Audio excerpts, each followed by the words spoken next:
भेजा। अब लालो बढ़ई साधु जी को लेकर गुरु साहिब के पास यानी गुरु नानक जी महाराज के पास पहुंचते, वहां जाकर चरणों में प्रणाम करते। गुरु नानक जी महाराज देखकर हंसते, अरे कहा साधु जी आप आ गए, अच्छा ठीक है, क्या हाल चाल पूछा। साधु जी ने कहा गुरु साहिब आधा पढ़ लिया, लालो बढ़ई ने आधा तो पढ़ा दिया, लेकिन गुरु की दया तो समझ में आ गई कि गुरु की दया हो जाए तो आदमी फांसी से भी बच जाता, सामने मौत भी हार जाती। ये पाठ तो मैंने पढ़ लिया, लेकिन अभी गुरु की मौज वाला पाठ मेरे ऊपर इतना डंडा बरसा, इतना डंडा बरसा। मैंने चोरी भी नहीं किया, नाहक में मैं बेगुनाह बेकसूर मारा गया, और लालो बढ़ई कहते ये भी गुरु की मौज है। तब गुरु नानक जी महाराज ने कहा बेशक लालो बढ़ई सही कहते, ये गुरु की मौज, और इसको मैं समझाता हूं। तब गुरु साहिब ने कहा देखो तुम पिछले जन्म में एक बहुत बड़े बादशाह थे। देखो साधु को बता रहे हैं, तुम पिछले जन्म में एक राजा थे, लेकिन एक बर्बर राजा थे, दुष्ट राजा, अत्याचारी राजा। तुमने कितने औरत कितने बच्चे, लड़ाई में युद्ध में तुम औरतों बच्चों को भी मार डालते थे राजपाट के लिए। अब यह है कि किसी जन्म का पुण्य जागा, तुम फिर मनुष्य बन गए, साधु बने, सन्यासी बने, लेकिन पिछले जन्म का ये पाप का बोझा तुमको नरकों में जाना पड़ता।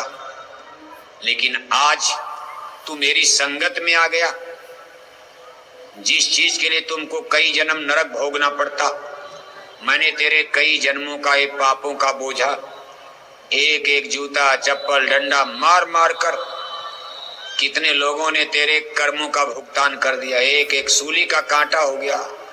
नहीं तो नरक में तू कितना जलाया जाता, मारा जाता, काटा जाता। नहीं नरकन में अति दुख पई हो, आगिन कुंड में छिन छिन दही हो, वही विपदा में कौन सहाई, सदगुर साथ किया ना भाई, बिना सदगुर बिना न कोई बाँचे, नाम बिना 84 नाचे। इसलिए तेरे ऊपर मौज हो गई, दया हो गई। तेरे इस हारी पापों की गठरी को एक एक डंडे बजाकर, जूता बजाकर, चप्पल मारकर, मुक्का मारकर तेरे पाप उतर गए कई जन्मों का। अब तू नरकों में नहीं जाएगा, सत्य मान ले, कभी नहीं जाएगा। तुमको फिर मानव जन्म मिलेगा। अगर भक्ति कर लिया, गुरु की पूरी मौज पढ़ लिया, इसी जन्म में पार कर दूंगा। नहीं पढ़ पाओगे, अगला जन्म फिर मनुष्य का मिलेगा, लेकिन बिना ये पाठ पढ़े हुए तुम मुक्त नहीं हो पाओगे। यानी गुरु के भाड़े में जब तक रहना नहीं सीख लोगे, तब तक तेरा जन्म मरण नहीं छूटेगा। छूटेगा कब? गुरु के भाड़े में जे रहिया।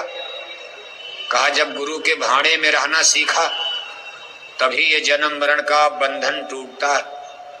कहा महाराज ये तो मेरी समझ में, चलो मैंने पाप किया था, लेकिन लालो बढ़ई इनका नौजवान बेटा मर गया, घर में बहू विधवा हो गई, तो गुरु साहिब ने कहा वो भी गुरु की मौज।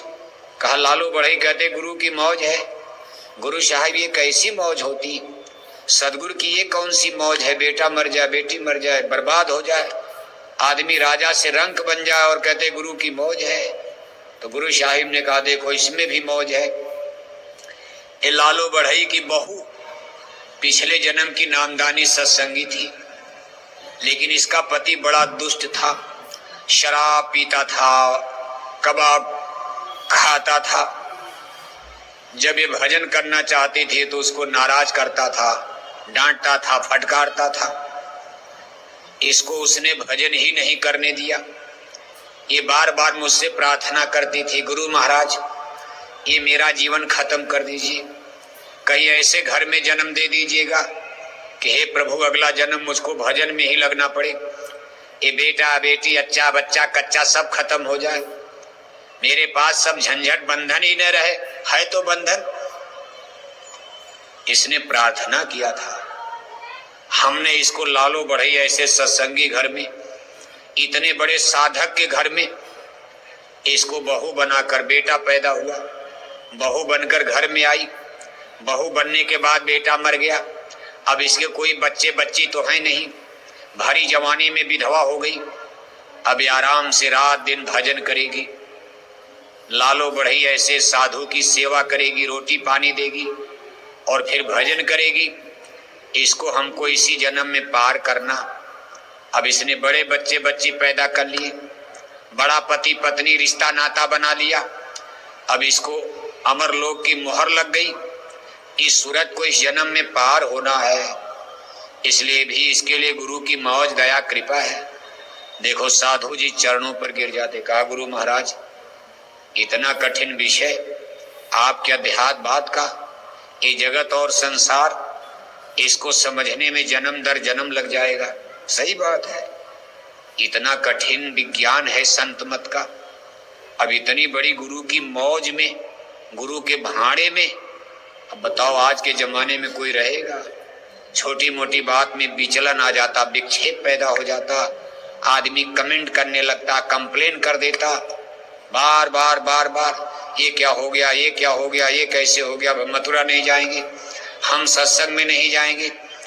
लेकिन कहते भाई ये सब जो कुछ आप जाल जंजाल देख रहे हो, ये सब आपकी गिल्टी है। जैसे जोंक लगी होती किलनी, आपके खून को पी रही, चूस रही, ये सब काट काट करके निकाला जाएगा। सारे बंधन बन गए।